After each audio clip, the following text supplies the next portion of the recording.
up a tab, grab a seat, and pour a pint.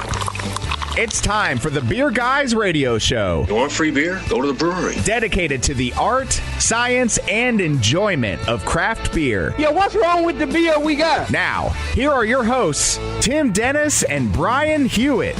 Welcome to the Beer Guys Radio Show. We are radio for the local craft beer movement.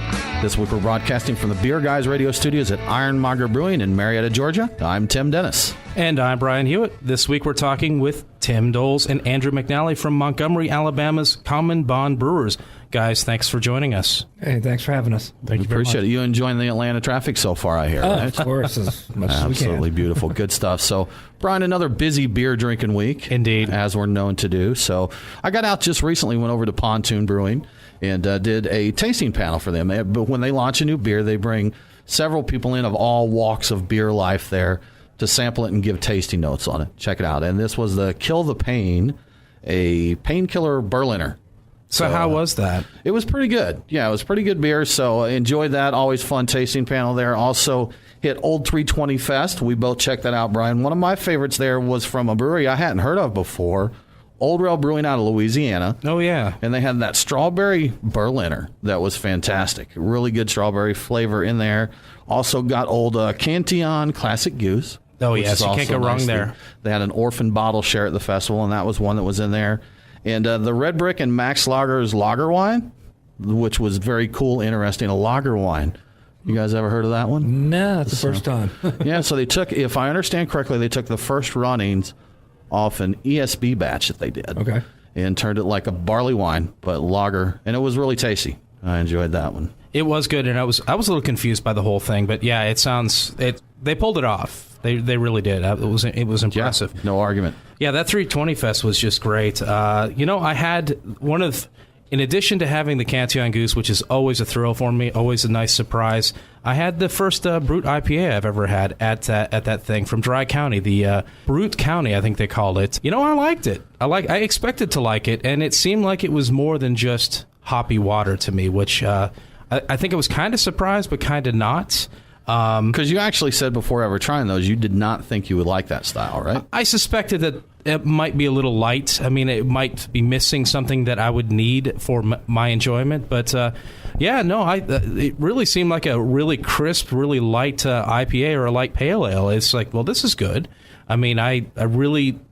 And I'm just getting to know the style, so I don't know how representative that is of the style. Well, we tried 3 total on Saturday. We did, and yes. all 3 of them were very different. Yes, so they were. Even after trying 3 of them, I still do not have a real good idea of the style. Have you guys ventured into Brute IPA territory yet? I have not. Actually. Okay, all right. See, so I still don't know. I'll continue to explore, Brian. That's funny because I started off at having had none, and that day had 3 all at once, which was neat because I got to compare them all. And the Dry County one was the clearest of them. I saw some haziness in the other ones, so we dropped off at Torch Top for a bit, and I had Miss New Broody, which is their Brute IPA. Which is a fantastic name. It's a great name. Yes. I thought it was a good beer. A little hazy. I was surprised. I thought it would be crystal clear. Again, not an expert on the style yet, just noticing thing. And then we went over to Argosy to check out the Heaven and Ale thing, and they had Brute Squad there. So we had that. That was also a little hazy. It was a little hazy. That one was my favorite of the day. That's what I remember. Because the bitterness was a little lower in that one. The hops were a little more pronounced. So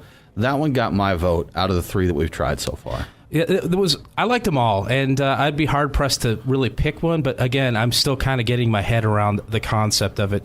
But while we were there, I really enjoyed something that was a blend of beers that I thought I'd bring up. It's the Dry Log Vlad, which was a blend of, I believe it was Flanders and Belgian Quad, and I really liked that. I thought that was really nice. I forgot I had a cherry cola beer. I don't even remember what that one was, Brian, but I remember that I enjoyed it. It was very complex, interesting, and it tasted like a cherry cola. And I remember whatever it was, you did not like it at all, correct? Oh, man. I for the life of me, I can't think of what that was. Yeah. Interesting stuff. Guys, did you get any interesting beers this week? Let me think here. Well, actually, I got the chance to try Boulevard's Belgian Quad Bourbon Barrel Aged, which I thought was decent. I'm a Belgian fan. which I'd like to for it to stand out a little bit more, the Belgian quality of it, and the bourbon came out more, which was fine, but I knew what I was getting into when I got that bottle. Sure. So, but yeah, that was probably the most interesting one I had this week. Yeah, those delicate qualities of a Belgian, you put a bourbon barrel in there, it could mask them pretty easily. Pretty much just punches it over. Right. Tim, how about you? I purchased that Boulevard bourbon barrel. Thank you very much. Yeah, I got to try it. I drank it quite. I left it in the cold storage at the brewery. You won't do that again, will you? Mysteriously, it was gone. Hey. Yeah, right. Sorry. Continue doing that. You know what, Tim? I think it's time for Truck and Tap's Beers of the Week. Crack open a cold one. It's the Truck and Tap Beer of the Week. Woo-hoo! Craft beer and food trucks in downtown Woodstock. Truckandtap.com. Brian, we've got a great list of beers to enjoy. As you may expect from our guests, we're going to sip some Common Bond Brews. And we have their number one seller, their blonde, here. Yep. We have their Ramber, an amber ale, correct? A Rye Amber. A Rye Amber ale. Thus the name, hence right? the Ramber. Absolutely. And one from their Hop Workshop number 001, Brian. 001. 001. So we also have a couple more. I have a can of that Pontoon Kill the Pain that I was talking about earlier that we'll sample. Nice. And I have a bottle of Creature Comforts Arcadiana, which I have been nice enough to hold, Brian, and not drink. That is awfully nice when of you. weren't around. Yes. And we're sipping some from Ironmonger right now, as we do. We've got their Blood Orange Billet. Yeah, I think it's a Blood Billet. Orange IPL, which has got really nice orange tones to it. Really good stuff. So, Brian, let's see what's happening in the news. What's in the news? The beer guys have the scoop. Extra, read all about it. Time for headlines. All right, to start things off, we've got some good news from the TTB this week. Breweries can now transfer beer to other breweries without being taxed. Apparently, this provision was part of the Tax Cuts and Jobs Acts of 2017, but it took a while for the TTB to put it into effect. This change does not only apply to breweries of the same ownership, so two different breweries, two different owners, you can still transfer the beers. And I think this is going to help out with collaboration beers, because you have the problem of you go over to a brewery, you brew it there, but you want to take it to your state or to your town and sell it there. Well, you can't without paying some sort of tax and going through a lot of hoops. Now you can, apparently. So in somewhat related news to this, I just saw that Delaware also made it legal for craft beverage producers to sell beverages from another producer. The beverage in question still needs to go through a distributor, but it isn't limited to just beer, so you got wine and spirits included. So as with both of these, I think you need to double check the legal authority to be sure that what I'm saying is absolutely correct. correct. State and local authorities. Not an expert, not a lawyer here. So for example, here in Georgia, unfortunately, our production breweries cannot serve beer from another brewery. So yes. a brew pub could, because they can serve other beers. Can Alabama brewers? Same thing over there, huh? Okay. Yeah, same in Alabama. Yeah, I'm not surprised by that. These things, they don't seem to ever apply to us. So we've got some interesting THC beerish beverages in the news again. A Canadian-based Province Brands has created the world's first beer brewed exclusively from a marijuana plant material. So you're thinking, it's like, hey, people have made beer with cannabis before, like the Keith Villa's Saria beverages and Lagunitas' Hi-Fi hops, but this beverage is the first time people have ever used the plant instead of using barley. So they're talking about the stalks, the stems, the roots of the marijuana plant, and apparently this quote-unquote beer hits you faster and harder than your typical beer or your edibles. Is it 100% marijuana material, or is there grains and? My understanding is it's all the marijuana material. I did not know that was fermentable. So. Honestly, I didn't either. Okay. The interesting thing is they were saying when they first did it, they had to really dial in the recipe because it tasted like, I think, rotting cabbage or rotting broccoli or something but they got it dialed in, and apparently flavor is dry, savory, and has a nutty aftertaste that has been well received by the people who've tried it. So interesting. You can look forward to getting that in Canada and potentially other places in the fall of 2019. All the THC and CBDs and all of that out there. So much interesting stuff to mess with. Indeed. So we've got a couple of interesting holidays coming up. We've got National IPA Day on Thursday, August 2nd, and we've also got National Mead Day on Saturday, August 4th. So there's a lot of reason to party coming up. Time to celebrate, right? You're listening to the Beer Guys Radio Show. We need to take a quick break, but we'll be back very soon to talk with Common Bond Brewers.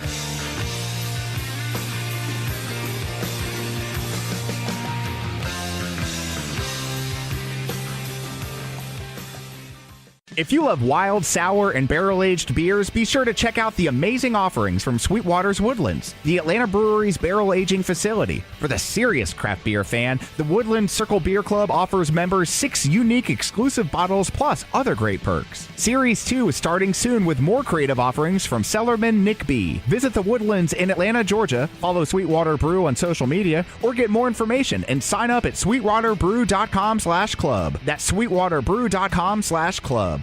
It's Brian and Tim, the beer guys. If you're like us, no lunch or dinner is complete without a pint or two of craft beer. Which is why Truck and Tap in downtown Woodstock and Alpharetta are always on our list. Tim, why do they call it Truck and Tap? Well, the tap part is easy, Brian. They've got 18 of them. As for the truck part, that's where it gets interesting. Truck and Tap features your favorite Atlanta area food trucks daily, so that way you're getting a different menu every day. Truck and Tap in downtown Woodstock, Alpharetta, and coming soon to Duluth in 2018.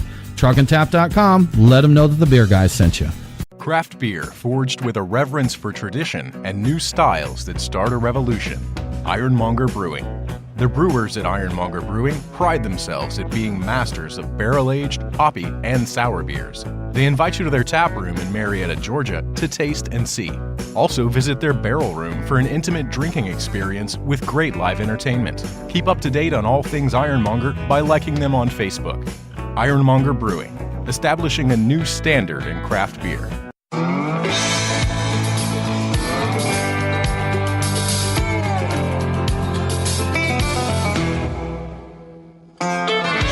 Follow the Beer Guys on Facebook, Twitter, and Instagram. Next Friday is Hawaiian Shirt Day. So, if you want to, go ahead and wear a Hawaiian shirt and jeans. Now, back to the Beer Guys Radio Show.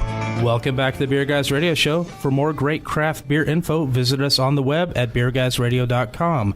We're broadcasting from Beer Guys Radio Studios at Ironmonger Brewing, and we're talking with VP Tim Doles and brewer and co-founder Andrew McNally of Common Bond Brewers. Guys, we really appreciate you joining us today. Oh, thanks for having us. Sharing some beers and talking some beer. And speaking of beer, you look like you got one there ready for us. Oh, yeah. You want to open that sucker up and tell us a little bit about it? Sure. Of course. Here, hold on. All right. There we go. That sounded really nice. We may have to save that for the sound effect library. Oh, I'm saving it mentally for later. Yes. Putting it in the library. Well, thanks. Yeah, I'm bringing here our American Blonde Ale, which is actually our best seller in Montgomery, Alabama. Okay. It's light. It's light in ABV, light in color, light in ABV. Has a very, very high Pilsner malt bill. What we tried to do was take something that is very familiar from sight, very familiar from an ABV approach, but show people that we can pack a little bit more different and pungent flavor from there. So that's our blonde. It's perfect, light, simple, easy, great for hot weathers down in Alabama, and it's been doing well for us. Sounds good. Well, we'll pass that around and we'll get started here. So speaking of Common Bond, I can say that. Yes. You're a young brewery, opened in April of this year. Is that correct? We're working on, 3 months now? Yeah. Yeah. So how's the reception been? How's things starting off for you? Great. Montgomery's been very, very highly receptive to us, and we've appreciated all of that because we are Montgomery's first production brewery in tap room. Awesome. Okay. We've had there is a brew pub. But we've decided to stay centralized on craft beer and focus on that and give that experience to the Montgomery inns. So was there a lot of excitement from the community getting a production brewery in Montgomery? Yes, I would say so. Yeah, the grand opening in particular was phenomenal. Obviously, there was a lot of build-up for that event, and they came out in droves all the way out in the parking lot. That's when we were doing our homework before the interview. We noticed a lot of articles, leading up to it, a lot of news stories and articles. So it's not like you had a lot of cheerleaders before you opened to get going there, right? Yes, yeah, definitely, and we appreciate every single one of them because it's helped make this process, not only fun, but a lot easier. Okay, excellent. Now, Tim, we talked a little bit before we got on the air here about, being a new brewery. One of the things, the challenges that a lot of people face when starting a brewery is just funding it, getting the money together. Not everybody You know, I know we all do, but not everyone has $1 million just laying around to open a brewery up. So right. Yeah, exactly. So what channel did you guys take for funding your brewery? Wow, that's a deep question. It starts with Andrew and I really did our homework looking for a facility and a landlord who believed in the vision of what we were trying to do for downtown Montgomery. So Jerome Moore renovated a 75-year-old building for us. Started there, and then we went out and we found 3 friends who believed in us enough and the vision of the business and Common Bond Brewers to give us a little money to get us off the ground. Okay. So we have 3 investors, all of which are colleagues of mine in my normal profession. Stephen Escaros, Dan Hemmingson, and Alan Mann were all monumental in getting us off the ground. And then Andrew and I signed our name on a fairly large loan to get the equipment and everything and get the business model made. But that's kind of where we got started. And from there, we're open 3 months now. Thrilled to be part of the downtown community. Very cool. So the craft beer scene in Montgomery, we talked about, a lot of excitement, first production brewery. Is there a craft beer scene or community in Montgomery at this point? I guess the best word to describe that would be budding. Budding, okay. A budding craft beer community. So there are folks that are, very interested in craft beer, want to drink local, hyper local, if I can even say, but the access and, just it's coming of age. Okay. As I say, so once I'm being the first, we're trying to pioneer and trailblaze for, basically take that bud and blossom.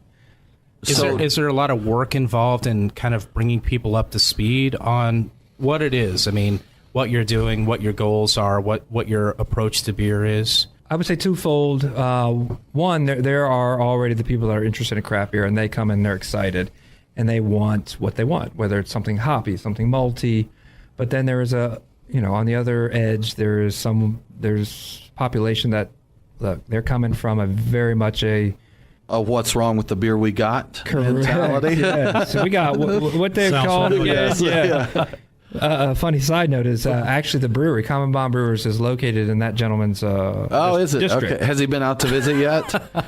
No, but that's all right. Is it Alvin Holmes? Was that his name? You remember quite correctly. Yes. But yes. So for those that don't know, I'm going to throw this out. You probably hear it in the intro to our show, but the What's Wrong with the Beer We Got is an Alabama politician, apparently from Montgomery. Correct. Who was opposed to making changes to your beer laws many years ago. Now, right? mind you, that was years ago. Okay, and opinions can change, yes. But either way, it made for a great soundbite. Correct. So, sure. Awesome. So, you need to get him to come in and say, what's wrong with the beers they got? Exactly. There you go. Right? Yes. Like Updates. Yes. There you go. So. Now, guys, we talked about, being the first production brewery, and I saw your building, you share space with a pizzeria? Yes. Is that right? Mm-hmm. So does pizza come to the tap room? Are you guys connected, or is it 2 total different businesses? They are separate businesses. Okay. Bibb Street Pizza Company is right next door. Patrons can go to their counter and order pizza, and they happily deliver it over to our tap room. Mm-hmm. But you and the pizza company are both part of kind of a bigger revitalization effort in Montgomery. Is that right? That's correct. So what all is going on with that right now? Well, I mean, basically what's happening in downtown Montgomery, when I first moved there about 6 years ago, downtown Montgomery was not the place where you wanted to be. Okay. But since then, the mayor, the city council have tried to change that. And that's why we felt strongly that when it was time to start our brewery, we wanted to be part of that revitalization. And so now more restaurants, other more family-friendly venues have come downtown and really try to make a walkable city, especially a walkable city that has so much history as Montgomery, and a lot of changes that have happened there. Sure. We're proud to be a part of. So you mentioned that you had your facilities, a 75-year-old property. I saw different reports on what it was. Is it a historic building? And if so, does that cause challenges to making it into a brewery? Or what's the story with that building? I'm curious. Well, the rumor, it is not on any historical registry. But I personally, if you ask me, think it should be. So the challenge is it not being on a historical registry made things, A little more streamlined. But the rumor has it that was an original stable house for the horse-drawn carriages. Okay. For the downtown area before they went to the electric lightning line carriage for downtown Montgomery. Because that's what I'd read, but then I also saw it's an auto supply store, an auto parts store. I'm like, hang on, which one is it now? I'm confused. It's been many a thing since that turn of the century, or right after the turn of the century. But just so you know that there was, when we were renovating the building, we actually found old horseshoes under the slab that really kind of confirmed that rumor that this was an old stable house for the carriages downtown. That's pretty interesting. We've seen a lot of breweries that have opened in either old or historical buildings, and some of the things you find when you're, tearing down and renovating is really cool. We had a brewery up in Canton, Georgia here, north of Atlanta, that found like a 1920s billboard because the inside of their building used to be the exterior of another. And you know how they used to paint the signs all on there. So when they were tearing it apart, they found out that they could kind of save it. You could see the outline, so now it's part of the decor, of their brew pub. It's kind of a cool setup there. So you might have to hang up horseshoes all throughout your brewery. Right. Have Horseshoes you done things everywhere. to kind of add to that, kind of celebrate that? I do have the horseshoes still, but yes. You're listening to the Beer Guys Radio Show. We need to take a quick break, but we'll be back very soon with more from Common Bond Brewers.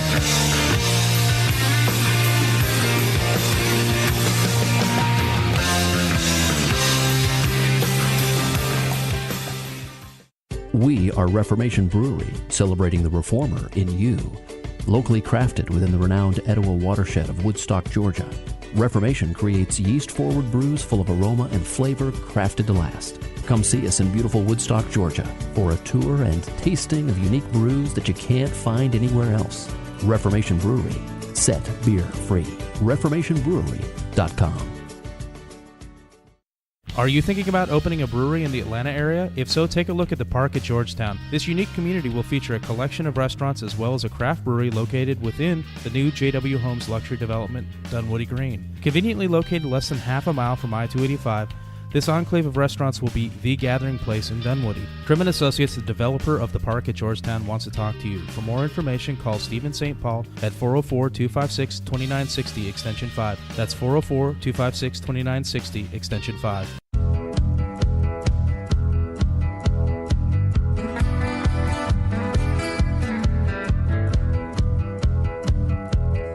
Follow the Beer Guys on Facebook, Twitter, and Instagram. Strange things are afoot at the Circle K. Now, back to the Beer Guys Radio Show.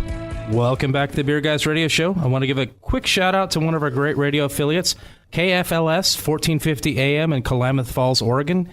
Catch Beer Guys Radio every Saturday at 7 p.m. and Sunday at 1 p.m. Pacific on KFLS.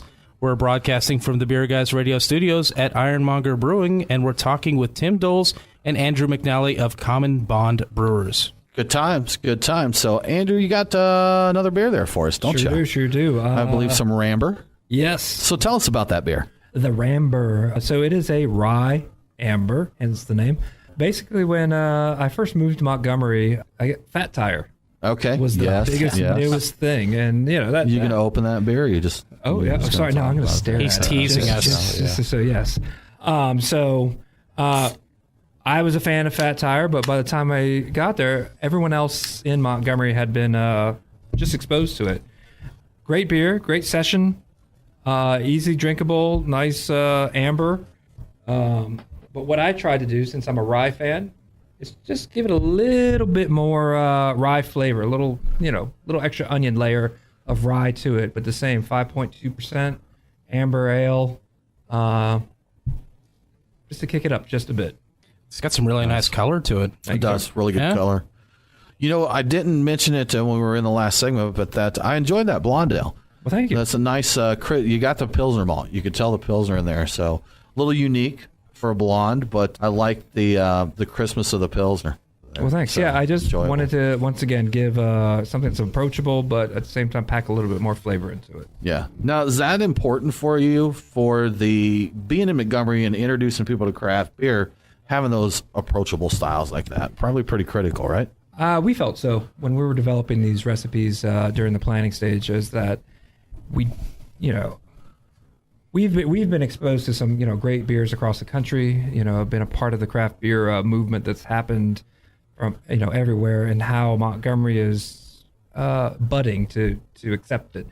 We wanted to make sure that when we opened, that there are beers that aren't too crazy on any front. So the Blonde Ale, the Amber, we thought was going to be something that's going to be able to allow us to educate a lot of folks in the area, and then come back for what we have next. So before we took a break earlier, we were talking about the history of the building, and we're talking about it potentially being kind of a horse carriage facility, like 70 plus years old.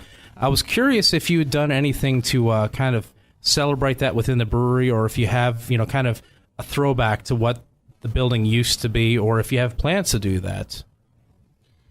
Sure. We certainly want to acknowledge the historical aspect of the building, and we try to preserve as much of the original building as we could. For example, the original exterior windows of the building have now been incorporated inside the tap room. We took those from the outside and put them on the inside of the building, a cinder block behind it, and put some LED lights behind it to represent the historical aspect there. Additionally, we've started adding some photographs of the build-out process to kind of recognize everything that went into resurrecting this historic site. It's very cool. Very cool. It's always nice to give that nod to your location, to your history there. That's a little extra something when you go in. It's like the beer is great, the story's interesting, but this place used to also be this. That's kind of neat. So tells a story, Brian. Layers right. Like onion. Absolutely. Now, I wanted to talk to you guys about both of you have a chemistry background, yes. Correct? And Tim, I believe you're an anesthesiologist. That's correct. Is that correct? And Andrew, what was your background prior to getting in that beer world? I actually took my chemistry degree, my science degree, into physical therapy. Okay. As my graduate degree, and took that into Major League Baseball. All right. Yeah, very cool. Became a physical therapist for 2 different Major League organizations. What team did you work with? Oh, really? 2 NL Central teams, Cincinnati Reds and the St. Louis Cardinals. All right, very cool. The Cardinals, when I lived in Arkansas, that was the team closest. I lived in the northeast tip, so that was the local MLB team. We'd take a trip to St. Louis to see the games, to root on the Cardinals there. So with a chemistry background, as you both said, I believe you both said that, do you have a big lab in your brewery, or do you have plans to have a big lab, get all really super sciencey with everything that's going on? Because we do have an in-house lab. I mean, it's bare bones as right now of what we can afford on a startup budget. But sure. To let you know our plans, we have partnered with a local university, Auburn University Montgomery, in their biology department, which will allow us to take interns in their microbiology classes, which will basically allow us to expand our in-house lab with the university. It's something that actually we're just announcing right now. Okay, there you go. Announced on Beer Guys Radio. So yes, we're in the fall semester. We'll be taking our first interns and expanding our lab with that local university to make sure that our quality control with this beer is spot on. Well, that's something that we talked about. Brian and I attended a Georgia Craft Brewers Guild meeting recently, and they had Bart Watson from the Brewers Association. They had a couple representatives from the Brewers Association there, and one of the talks was on quality at any scale, and that a smaller brewery may not be able to have a $1 million lab, but it doesn't mean that your processes and such can't be in place. Correct. And you can grow into that. So what is your quality process right now at Common Bond? Kind of what steps do you take to ensure that your quality is where you want it to be? So right now we have a certain point check that we take each batch through. There's certain things that we look for based on the equipment that we have. So that will look for where we are in our fermentation, our gravities, our pHs, our diacetyl levels, just to make sure that by the time we're ready to keg and package that, we're presenting as best quality product as we can to the community. So yes. Do you do sensory as well? Do you have a group that comes in and does sensory? And the reason I ask this, I want to word this in a way that I hope I don't offend anyone in saying this, and I'm getting the eyeballs there. I found this a lot with people that I talk to that have a chemistry background. Go ahead. They rely heavily on the numbers, that I hit my numbers, so therefore the beer is good. But we know as beer drinkers, there's another layer to that. You can be a technically accurate beer, but doesn't necessarily mean. So do you have a sensory side to that kind of verifies that, hey, all our numbers are where we are, but this tastes the way we want it to taste? We do. I mean, as the head brewer, I take care of most of those numbers, and as a chemist, most of those numbers. But a lot of our staff, in fact, we're implementing a sensory tasting training program for all flavors.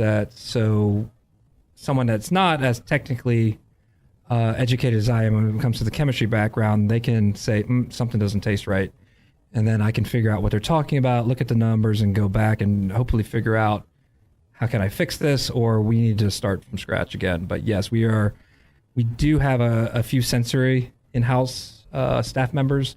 We want to expand from that point. So I was looking back through your history, Andrew, and I saw that you brewed a lot of homebrew, and you were in a competition, and that competition set you on the path to where you are now. And I'm curious, I think this is back in 2014, you were like the runner-up for the state of Alabama. I'm curious what beer you brewed that got you on this path. You are speaking of Good People Brewing. Yes. They had their Heart of Dixie Open, their very first legal Hodo back in 2014. And on a whim, because we had been illegal. That's right. Homebrewing, Alabama was a little late to the homebrewing. We had been hooching yes. it to that point. Yes, I had a milk stout recipe. It's a milk stout that I had basically put together for my wife. She loves cappuccinos. Oh, nice. And I had a very coffee and milk, creamy flavor to it. So that's what became back as a finalist from that first Hodo.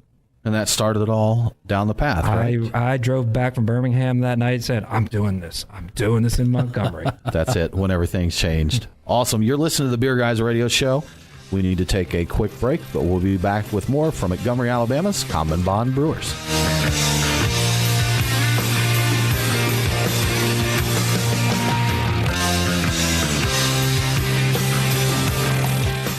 It's Brian and Tim, the Beer Guys. If you're like us, no lunch or dinner is complete without a pint or two of craft beer. Which is why Truck and Tap in downtown Woodstock and Alpharetta are always on our list. Tim, why do they call it Truck and Tap? Well, the tap part is easy, Brian. They've got 18 of them. As for the truck part, that's where it gets interesting. Truck and Tap features your favorite Atlanta area food trucks daily, so that way you're getting a different menu every day. Truck and Tap in downtown Woodstock, Alpharetta, and coming soon to Duluth in 2018.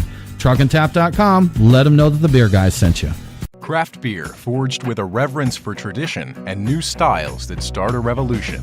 Monger Brewing. The brewers at Monger Brewing pride themselves at being masters of barrel-aged, hoppy, and sour beers. They invite you to their tap room in Marietta, Georgia to taste and see. Also visit their barrel room for an intimate drinking experience with great live entertainment. Keep up to date on all things Ironmonger by liking them on Facebook. Monger Brewing, establishing a new standard in craft beer.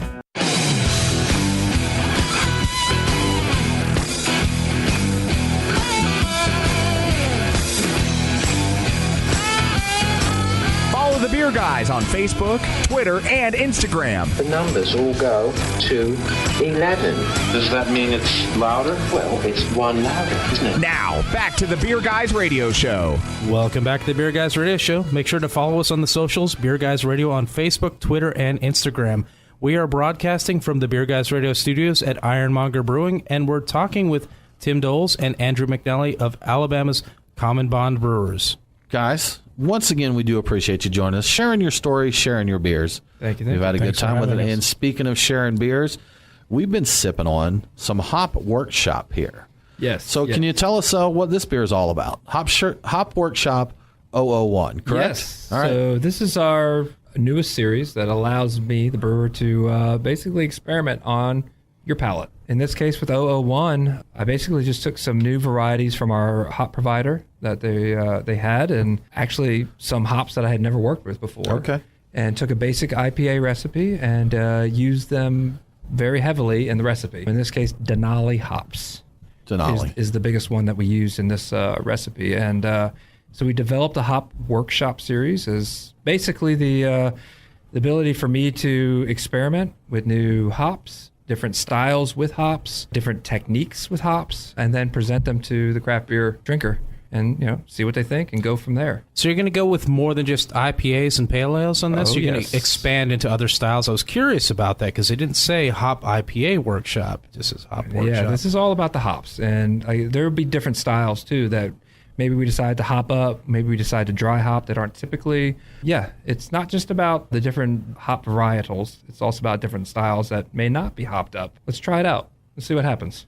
We've talked about hoppy pilsners, and recently it's something that some people are opposed to. Classic Pilsner, they think shouldn't have hops in it. I personally think that has the ability to bring more craft drinkers over to the Pilsner side. Yeah, give them some dry hopping in there and, give them a little more of that flavor that they're looking for in it, and they may be more apt to try a Pilsner. I agree. Me personally, I like a nice, clean Pilsner, and I think more so the last couple of years I've started gravitating towards those craft Pilsners. But a dry hop Pilsner that brings a little more hop flavor to it is a good way to get people to, come over to that side of things. I agree. I think there's just different styles that, that can sing well to certain hop varietals that, why not? Why not? Absolutely. There could be a sort of a beautiful marriage between those two. I think that will help Pilsner drinkers and hopheads to find a common bond. Wow. Look at that. Look at that. Just brought that together there. You weave a beautiful loom. Sir. Speaking of Common Bond, I don't think we've asked you this yet. What's the name mean? Where did the name Common Bond come from? Actually, well, yeah, that's how much time do you have? Because days, weeks. Perfect. All right. So, yeah, I hope days, weeks, or 7 minutes. Well, as we were a brewery and planning and coming up with the name, I sat and reflected a lot over a lot of beers, what beer meant to me and where we were as Montgomeryans and what the city has done and been through. Beer was really the beautiful medium that had brought me together with people that I probably would never met in my whole life. I mean, folks that ended up being in my wedding to strangers that were part of history that I never even imagined. So when we came up with the name Common Bond, we knew it was it right away because we knew that beer is a medium that brings people together, strangers, friends, whatever it may be. And that's how we knew that being in a city with so much history, so much change in the world, we said, well, yeah, we're making the medium that's going to hopefully continue this beautiful history that's happened and help change the world from Montgomery. And it's actually taken off from our grand opening. A close friend of ours actually said, wow, I don't know how you've done it, but you have brought every sort of circle of friends in Montgomery all in one place at one time. And I just looked at him and said, that's what beer does. That's what we do. That's what this is about, right? Yeah. Yes. So, and that's where the name came from. It's just what beer can do and just how it brings people together. So you said that when you landed on the name Common Bond, you knew that was the one. So what were some of the others that were tossed around before you landed on there? Well, I'll tell you some of the final ones. Okay. All right. There was one called Noble Yield. Okay. That we liked because of what beer did and everything. So, and funny story behind the Noble Yield one is me being originally from Delaware, growing up just outside a little craft brewery called Dogfish Head. I've heard of little that. one. They sound familiar. I was able to meet Sam, the owner, and was able to bounce that idea off of him. And he was like, look, that's great. That's all. He goes, it's awful close to our noble rot, just so you know. Yeah. And I was like, oh, yeah, you're right. And he goes, nothing wrong with that. He goes, but just, he goes, what do you want to do, though? He goes, do you want to be a brewery that for a certain beer? Or do you want to be the brewery that people come to? He goes, how do you market yourself? You market the brewery or do you market certain beers? I said, I want to market the brewery. He goes, and come up with a name that will you can rally around. So we kind of went back to the drawing board, and then that's when Common Bond came out from there. It was, really perchance meeting with, a craft beer icon that. I think if Sam Calagione gives you marketing advice, he might be a good one to listen to. Maybe. I took a grain here, grain there. Sure. Right. I was hoping there'd be some sort of a chemistry reference in the Common Bond, and I don't know what that is because I don't have a chemistry background. Well, and that was part of it actually when we came with Common Bond, and me, us being a chemist and knowing the bonds that are being made, the esters that are being produced when you're making a batch of beer, we knew that there was all these certain layers to the name, as well as to the actual logo symbol. That we were like, yep, that's perfect. There's a chemistry layer, there's a sociological layer, and then when you look at the symbol, our logo, there is a chemistry look and feel to it, but at the same time, the infinity sign shows us how we're all connected. It's a very nice, clean, and simple logo. I like it. Yeah. Identifiable, simple, easy to recognize. It's a cool logo. Awesome, thanks. Thank you. Indeed. So we're still drinking on the hop workshop here. I was curious, what are your plans for maybe the next couple of beers? Do you have anything in the works right now that we can look forward to, or? Yes. Well, I mean, we're finally being 3 months old. Being a basic senior citizen in the market now. Absolutely. We're starting to get ready to put some of our seasonals out there. We want to hit the late summer. Down in the south, we kind of linger on the hot, humid for a while. So we've got a couple, summer seasonals that we're going to put out here real soon. And then as we move into the fall, the autumn, there's always a market for those pumpkins out there. There's always a market for these darker, something darker this way comes. So you're saying pumpkin is going to show up soon? Yes. Yes. See the pumpkins. Yes. Tim is grimacing. I can confirm there will be a pumpkin. I'm over pumpkin personally. A few years ago, I loved them. And back when Elysian, before the sellout, yes, Elysian did a ton of them. We did an all pumpkin bottle share one time, and we probably had half a dozen or more. Oh, it was more just from Elysian, right? Oh. From Elysian, it's probably around half a dozen because they did Dark of the Moon, all those other ones. But there must have been over a dozen, maybe even 20 beers that were all pumpkin, some sort of influence on there. After that, I never really wanted a pumpkin beer again. I think I burnt myself out on just one of those overindulged, and I'm like, no more. Sure. No moss. But once again, let's look at Montgomery. I always make this joke about we have the ability, or we've had the luxury of, seeing how the craft beer movement has gone across the country. Montgomery's budding. So imagine you've been in the DeLorean, right? Walk out of the DeLorean and lace up shoes. So pumpkin is still... It's still there. It's still there, okay, that's fine. So that's why we decided. That's cool. And there's still a lot of people. I've seen people commenting online now looking for it. Just yesterday I said, I'm surprised I haven't seen it yet. And then just today, my buddy's like, hey, pumpkin beer's on the shelves. I'm like, I knew it. I knew it was coming. I've seen Christmas trees in a store already. Somebody posted it on social media. I saw Walmart a couple years ago that they were literally moving out lawnmowers and moving in Christmas trees. That's the jump they took there. Well, guys, what's next? What should people expect coming up from Common Bond? Well, we're always very focused on, not only the beers, quality beers that we're trying to produce, but also trying to create an event space. Trying to, that community area that Montgomeryans, Alabamans, Southerners can come to. So we're going to continue to increase our events. Currently right now we do yoga, we do trivia nights, we do, we're hopefully expand for more of those events that people can come gather around and share a common bond. Guys, thanks again for joining us, talking to us, sharing your beers. We really appreciate it. If you'd like to learn more about Common Bond Brewers, visit them at commonbondbrewers.com. You can also follow them on social media, Facebook, Twitter, and Instagram, Common Bond Brewers. That about wraps it up for this episode. Coming up next week, we'll be talking with the crew from Michigan's Arcadia Ales. Remember to subscribe to Beer Guys Radio on iTunes or your favorite podcasting app, and please leave us a review. If you enjoy the show, consider supporting us on Patreon. Just go to patreon.com/beerguys. Our patrons get early access to all shows, exclusive content, and some other cool swag. Thanks again for tuning in. Have a great week, and don't forget to drink local. Cheers.